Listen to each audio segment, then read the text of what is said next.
So with Warlords of New York, there's a lot of new and returning players coming to the game. And one of the most asked questions that I got, except what build widdz, build, is how do I prepare for Warlords of New York expansion. So I will tell you how I prepare and how you could prep as a new player or returning or even a veteran player. That sounds interesting? Then let's get into the video. So to start off, if you are planning to get the expansion and you want to prep, I would suggest you to already go and pre-order it. If you are one of those people that have it on Epic Games and you want to support me and the channel, you could use my referral link, widdz. Link is in the description. A little bit of a shameless plug, I guess, but I mean, a man gotta eat, right? The reason you want to pre-purchase the expansion already is because it comes with an infinity level 30 boost. That includes the first 3 main specializations maxed out. I did already have 4 level 30s, but I deleted 2 of my alts so I could boost them to level 30 because I barely had any specializations unlocked in terms of points. It also comes with 150,000 credits, I think, and a lot of materials and some gear and World Tier 5 unlocked. So all you have to do after you pre-purchase the expansion is to create a new character or delete one if you have to, then get to the White House, and then after you shows your first skill, you go to the store and add-ons and you just use the boost for free there. So that will save you quite a lot of time. So first thing I want to talk about are blueprints. So you want to make sure you have all of them.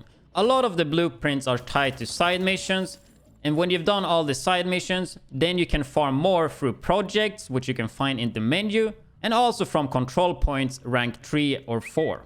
I would recommend to do control point rank 4 though, but we get to why later. You also want to craft all the attachments before the expansion comes, since it's a one-time craft and you want to try to have your materials stacked up. Which leads us to the next point, resources. For the new expansion, you're probably gonna craft a lot, you're gonna use the recalibration station, and you're gonna waste a lot of materials. So having a lot of it, it's gonna be really good.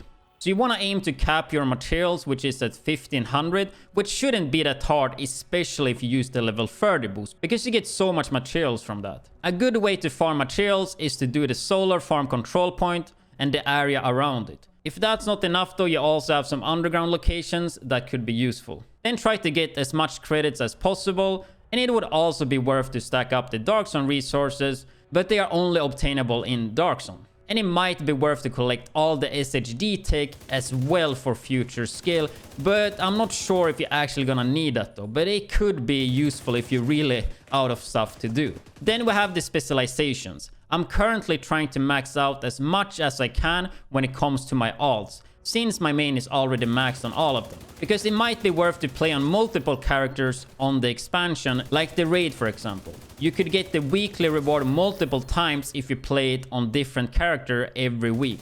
The best way to get specialization points are the weekly and daily bounties that award specialization points. So start off with doing the bounties till you don't have any more target intel. Then you could swap and do the weekly invaded mission and stronghold. They will award you 5 spec points no matter the difficulty, so you can do it on normal even. So when you've done the missions, you will get target intel depending on difficulty, so it could be worth to play it a bit higher just to get more target intel. And then yeah, just go back and do the bounties again, and when you're done with both the bounties and the invaded mission, then you could do control point rank 4 because they will grant you 1 specialization point. It's not that much though, but remember that you also get blueprints from control points 3 and above, so pretty efficient there. It's also worth to note that field proficiency caches grants you free specialization points. So talking about specializations, we also have field research which are tied to the new specializations. Some of the rewards will grant you some unique named blueprints, so doing the field research at least to unlock the blueprints would be worth to do. If you don't have all the specializations unlocked, you need to do the field researches anyway. So let's move on to my most hated thing in the game, the stash.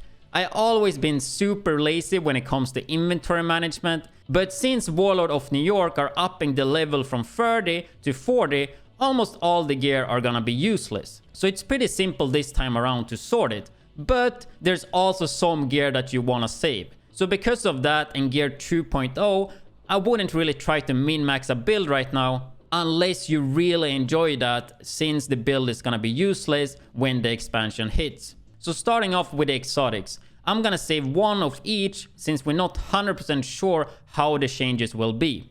If we can just craft higher gear score or if we actually need to loot it. But previously when the gear score got up, you would have to recraft it for a higher gear score. And to do that, you need to have the gun itself. So that's why we're saving at least one of each. Then any additional exotics, I would deconstruct so you get exotic components. The cap is 20, so when you reach that cap, I would save any extra exotics in your stash. So when you use the exotic components, you could deconstruct to get up to the cap again. You could also farm the different components for Chatterbox, Nemesis, and Liberty, so you will be ready if that would be needed when you're gonna get it at level 40.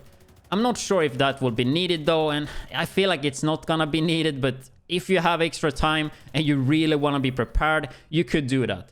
I will leave the links in the description on how to get those. So when it comes to brand and gear sets, I would save one of each, just so you could see the changes when the expansion hits. Since Gear 2.0 is happening, everything is getting reworked. Also, when it comes to weapons or named items or certain talents on the gear, it would be smart to save one of each there as well, so you can see all the changes there, so you stay up to date. That's not needed though, but if you really want to like stay up to date and know everything instantly, it's pretty smart to do. I would also save the super high stats that you have, so you could possibly use that for the new recalibration storage. I have heard that you won't be able to store level 30 gear on it though, and even if you could, maybe the values are low, since level 30 and 40 gear, it's probably a big difference there. But what I've seen though, it doesn't seem like the values would be low. But I'm at least saving some super high rolls for that. Like worst case scenario, you could just delete them when the patch hit, right? Like it's better to save a little bit extra to be sure than just sitting there with all the stuff deleted and crying because you can't use it, right? But that should hopefully cover everything. I might have missed something, so feel free to mention that in the comments, but I think I managed to cover the most important ones. I hope this video was useful, and if you are interested in more Division 2 videos, make sure to hit that subscribe button. See you in the next video.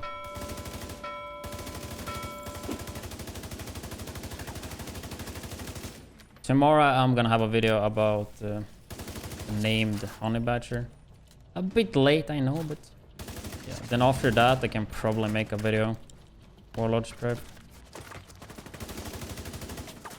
I don't really care if they're late or not. Like I mainly just want to get into it again, making videos. Better late than never.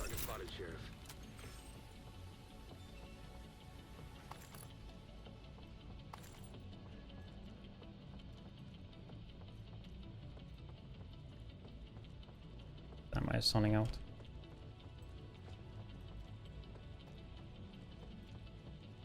I need to go down here. No? The here? No. Fucking terrible memory, dude.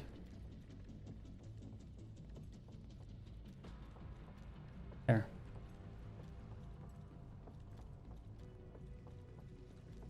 Is matchmaking at low levels for main missions so long? Yeah, probably. Because a lot of people probably just do them solo or with friends.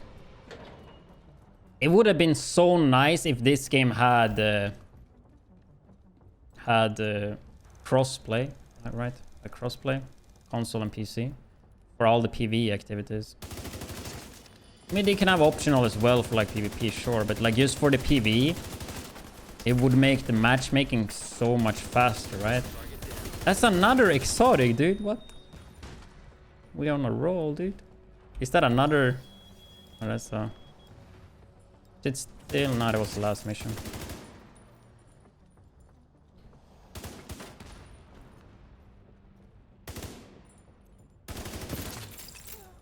So one more. What is it? Hey, look at that. Chameleon, huh?